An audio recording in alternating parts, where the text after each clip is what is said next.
dans les audits que je fais, quand on part d'un label très mauvais, genre réfugié, et qu'on doit aller jusqu'au label A, ben, on est quand même à 120 000 € d'investissement. Hein. Donc, vous voyez que c'est une masse financière importante.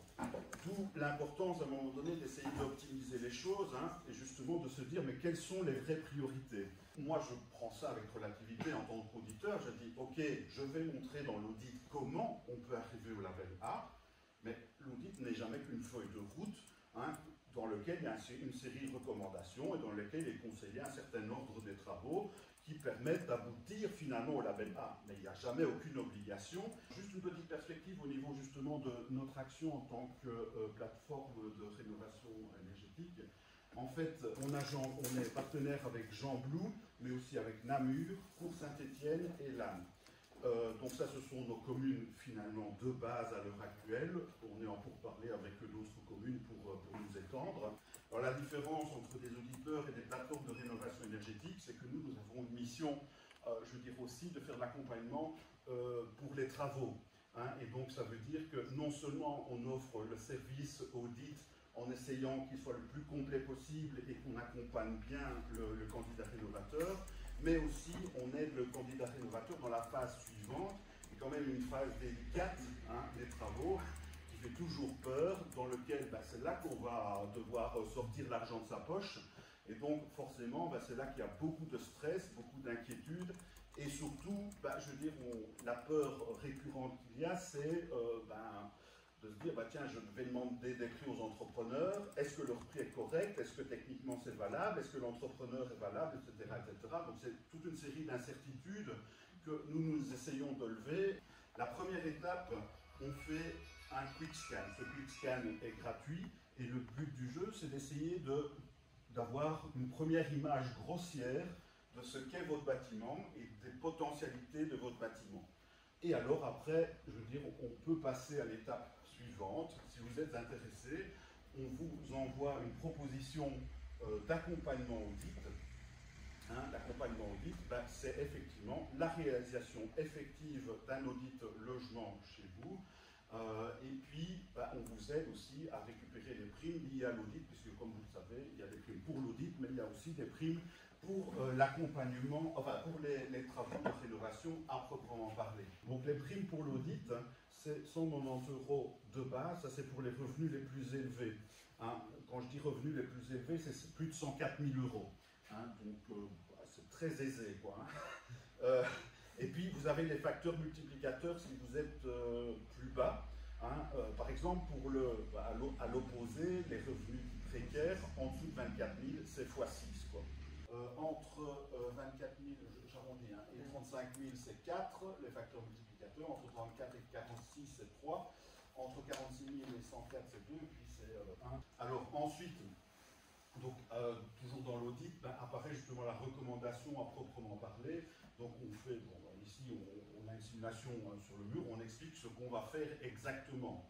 Hein. Donc ici par exemple, j'avais préconisé de mettre 16 cm de fibre de bois, hein, un isolant fibre de bois rigide. On va plaquer à l'intérieur du mur de manière continue, il n'y a pas besoin de mettre de sous-structure. Donc finalement on le fixe, je veux dire, sur le mur. Et puis ensuite, on remet on met un enduit, genre plâtre, chaux, argile ou tout ce que vous voulez, sur cet isolant fibre de bois. Hein, et voilà, on a fini, je veux dire, notre travail.